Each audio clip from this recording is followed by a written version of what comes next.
अगर धमकियों की बात करो,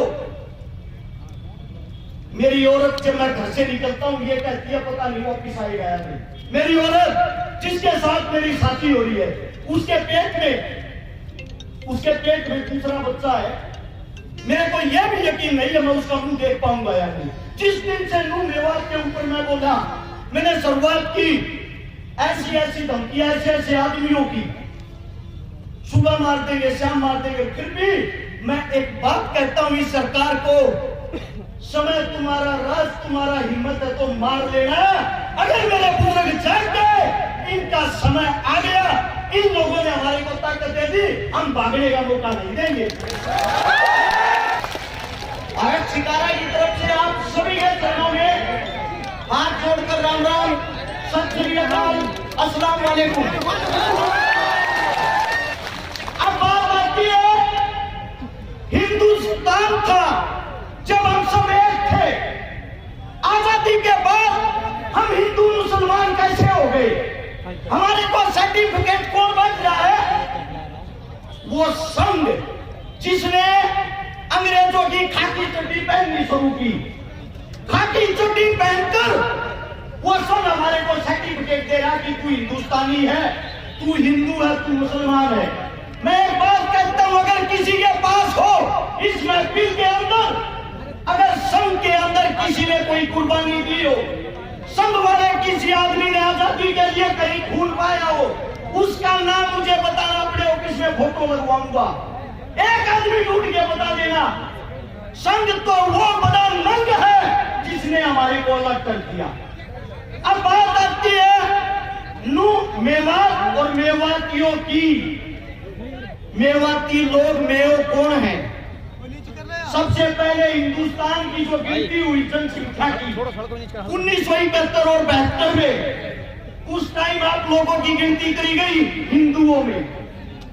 1901 में दोबारा से गिनती हुई, आप लोगों को अंग्रेजों ने बोल दिया भैया आप हिंदू नहीं हो, आप तो मुसलमान हो। इनकी गिनती कर दी मुसलमानों में। फिर 1926 के दौरान, 25 और 26 के दौरान इन पर ठप्पा लगा दिया कि आप सब मोंगल हैं। भाई साहब मैं बता दूं, बैठो बैठो, नीचे बैठो, शांति बना लो यार, कमाल कर रहे हो, अपने आदमी को गोदाम में डालोगे। आज को इनकी आवाज नहीं आनी चाहिए, आप सभी से विनती है।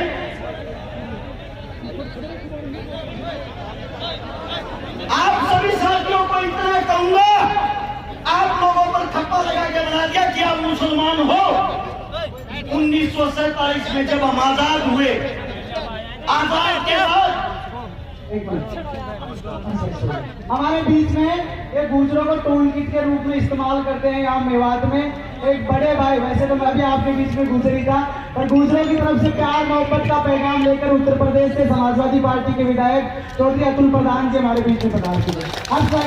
हाथी करता हूँ प्रधान जी का स्वागत है। वापिस आते हैं मुद्दे पे। 1947 में हमें आजादी मिली। यहाँ से मिट्टी खोद के देख लेना, इस मिट्टी के अंदर हिंदू मुसलमान सिख ईसाई सबका रक्त मिलेगा इस आजादी के लिए। लेकिन उसके बाद ऐसी क्या बात आई कि हिंदू और मुसलमान हमेशा के लिए एक दूसरे के दुश्मन हो गए। जवाहरलाल नेहरू और मोहम्मद अली जिन्ना दोनों को राजनीति का कीड़ा था, दोनों को प्रधानमंत्री बनना था। जिन्ना को बोले अपने मोमडन मुसलमान एक तरफ ले जा और नया पाकिस्तान बना ले, तेरे को प्रधानमंत्री बनना, तू वहां बन जा। और जवाहरलाल बोला मैं हिंदुओं पर राजनीति करूंगा, इनका प्रधानमंत्री मैं बनूंगा। दो देश अलग हुए सिर्फ राजनीति के लिए। जब राजनीति के लिए दो देश अलग हुए, हिंदू मुसलमानों में इन लोगों ने, इनकी तुच्छी राजनीति ने मारकाट मचवा दी। उस मारकाट के अंदर मेवात का भी नंबर आता है। जब मेवात का नंबर आया, मेवातियों को बोला गया हिंदुस्तान को खाली करो, यह आप लोगों का देश नहीं है, पाकिस्तान चले जाओ। दिल्ली से रेल के अंदर बैठाते थे, आप लोगों को पाकिस्तान भेज देते थे। उस वक्त मेवातियों ने कहा हमारा हिंदुस्तान है, हिंदुस्तान किसी के बाप का नहीं, हम रहेंगे हिंदुस्तान में।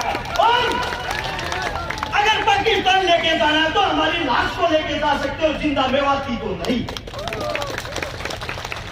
इस बात का पता लगता है कि मेवातियों ने जिद पकड़ ली। देश के सबसे बड़े नेता उस वक्त के बापू गांधी को बुलाया गया कि ये ही मना सकता है इन लोगों को और कोई नहीं। ये हकीले हैं, ये जिस चीज पर अड़ जाते हैं जान दे देते हैं, वापिस नहीं आते। आपके मेवात नूह के अंदर घासेरा गांव है, वहां पे बापू गांधी जी आए। गांधी ने आप लोगों को मनाया, तुम्हारे को अच्छी सुविधा दिलवाऊंगा, अच्छी फैसिलिटी दिलवाऊंगा, आप लोग यहां से पाकिस्तान चले जाओ, वापिस आ जाओगे शांति होने के बाद। ये गांधी के शब्द थे। उसी वक्त एक मेवाती बुजुर्ग ने खड़ा होकर कहा, गांधी जी हमारे को हमारे देश के अंदर मिट्टी दे दो, मिट्टी नसीब करवा दो, वो काफी है, देश को छोड़ के नहीं जाएंगे। ये बात सुनने के बाद गांधी ने ऐलान किया, मेवाती हिंदुस्तान की रीढ़ की हड्डी है और मेवाती यही रहेगा। अब बात आती है, आप लोग पिछड़ क्यों रहे हो? मेवात की खबर पढ़ के देखते हो कभी? हमारी साइड जो अखबार आता है, टीवी आता है, उसमें दिखाया जाता है मेवात मिनी पाकिस्तान है। मेवात के अंदर तो बलात्कार होते हैं, मेवात के अंदर आदमियों को काटा जाता है। हमारी नई यूथ युवा पीढ़ी उस अखबार को पढ़ती है, कच्चे दाइयों की बातें सच मान के उस पे अमल करती है। उनको यह दिखाई नहीं देता इस देश को जो हाल में चला रहा है, सरकार चलाने वाला जिसका नाम है नरेंद्र मोदी, भारत देश का प्रधानमंत्री, जिसकी जो जाति की अगर बात आती है, जिस जाति में उसने जन्म लिया, मैं मोदी साहब से पूछना चाहता हूं, मोदी साहब आप खुद के सबके सामने क्यों नहीं बताते आपकी जाति क्या है? आपने किस जाति में जन्म लिया है? तेली जाति में। और तेली जाति 1947 से पहले मुसलमानों के अंदर आती थी, 47 के बाद उन्होंने हिंदू धर्म में कन्वर्ट किया। अरे आप देश के एक मुस्लिम परिवार में पैदा होकर या हिंदू मुसलमान करवा कर हमारे को मरवाना चाहते हो। अब बात आती है कमी की। कमी कहाँ है सिस्टम में? कमी है आप लोगों के अंदर, कमी है हमारे अंदर। वो कमी क्या है? भगत सिंह, राजगुरु, सुखदेव लाहौर जेल के अंदर जब फांसी तोड़े जा रहे थे, उसके बाहर, जेल के बाहर लाखों आदमियों की भीड़ थी, सब उनको चिल्ला रहे थे इंकलाब जिंदाबाद, भगत सिंह जिंदाबाद। लेकिन एक भी आदमी के अंदर इंसानियत नहीं थी। वहां जितने बाहर खड़े थे, हिंदू, मुस्लिम, सिख, ईसाई खड़े थे, हिंदुस्तानी कोई नहीं खड़ा था। अगर वहां हिंदुस्तानी खड़ा होता, उन सब की ताकत एक होती, वे लाखों आदमी उस जेल की एक एक ईंट उखाड़ते, जेल का नामो निशान नहीं मिलता, और आज भगत सिंह, राजगुरु, सुखदेव तुम्हारे बीच जिंदा होते। वही हालात आज है आप लोगों के लिए। जब हम बोलते हैं, बोलने से पहले तो हर्ष शिकारा सबका, बोलने के बाद बात आती है तो जाट जाति से है, और जाट हिंदू थे ही नहीं। कमाल है भाई, हमने हिंदुस्तान के लिए जन्म लिया, हिंदुस्तान के अंदर जन्म लिया है। हमारे बुजुर्ग हमारे सामने बैठे, हमारे काका ताऊ, ये रोज रोड़ा पर जब लठ खावे हैं, इनको बोलते हैं ये तो देश करोगे। मैं पूछना चाहता हूं, जब बॉर्डर पर कोई बेटा, कोई बच्चा शहीद होता है, आप लोगों ने उसकी जाति क्यों नहीं दिखाते? आज तक क्या किसी गुजराती बाबू ने सरहद के ऊपर लड़ाई लड़ी है? आज तक क्या किसी गुजराती बाबू ने हिंदुस्तान के लिए शहीदी दी है? अरे लड़े हम, मरे हम, देश को चलाए हम, और देश के राजा वो। आप लोगों के अंदर कमी ये है, आप अपने आप को नहीं पहचानते, आप अपनी ताकत को नहीं पहचानते, आप अपने बच्चों को आगे नहीं बढ़ने देते। ये कमी आप लोगों ने। जब आपका बच्चा रोड पे मरता है तो अन्य के तुझ भैये आपके बच्चे को हिंदू मुसलमान बना के मार देते हैं, आप भी उस राजनीति में फंस जाते हो। आप लोगों के अंदर ताकत नहीं है क्या? आप अपने खून को भूल गए क्या? या धमकियों से डरने वाले हो? अगर धमकियों की बात करो, मेरी औरत जब मैं घर से निकलता हूं ये कहती है पता नहीं वापिस आएगा या नहीं। मेरी औरत जिसके साथ मेरी शादी हो रही है, उसके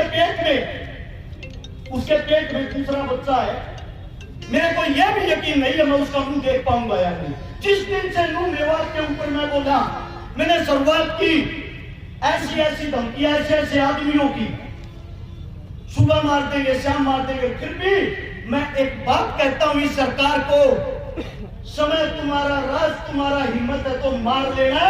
अगर मेरे बुजुर्ग जाग गए, इनका समय आ गया, इन लोगों ने हमारे को ताकत दे दी, हम भागने का मौका नहीं देंगे। फैसला आप लोगों ने करना है। अरे इस देश का राजा किसान होता है, किसान। इस देश को संभालने वाला किसान का बेटा जवान होता है। और आप लोग अपनी ताकत भूलकर हिंदू मुस्लिम जाट ब्राह्मण में फंसकर उन लोगों के बहकावे में आए हुए हो। चारों तरफ से धरती माप लेना।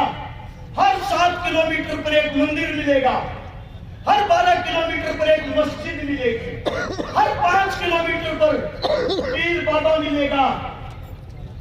मैं आप सभी साथियों से एक बात पूछना चाहता हूं, सच बताना, दिल से बताना, क्या एक भी हिंदुस्तान का राजा शिक्षा, स्वास्थ्य, रोजगार, पढ़ाई लिखाई की बातें करता है? जरूरत ही नहीं, क्योंकि उनको मजा आ गया है। हिंदू मुस्लिम उनकी खुराक हो गई है।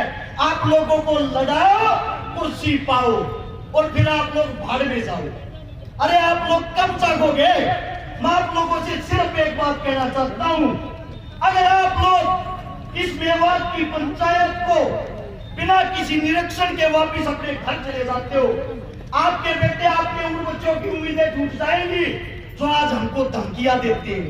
उनकी धमकियां सच हो जाएंगी। और आप लोगों में एक कमी है, जब आप लोगों की कोई लड़ाई लड़ता है उस वक्त तो आप टांग खींचते हो, और जब आपका बेटा, आपका बच्चा मर जाता है तब उसकी आप मूर्तियां बनाते फिरते हो।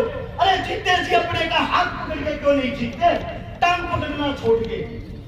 मैं सभी साथियों से ये कहता हूं, जो भी बुद्धिजीवी बोले वो बातें मुद्दे की करे, हिंदू मुसलमान की करे, नू मेवाल की करे, ताकि सरकार को पता लग जाए जो आप भगाने वाली कला सीख रहे हो वो अब नहीं चलेगी आप लोगों की। और एक नारा जोरदार, हम सब एक हैं। मैं बोलूंगा हम सब, आप लोग बोलोगे एक हैं। पता लगना चाहिए कुर्सी के ठेकेदारों को। चलो आप कुर्सी पे बैठ नहीं सकते, उस कुर्सी को हिलाने की हिम्मत तो रखो।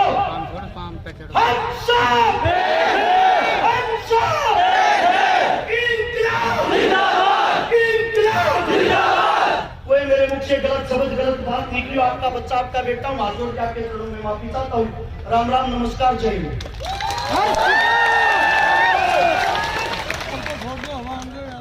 चलो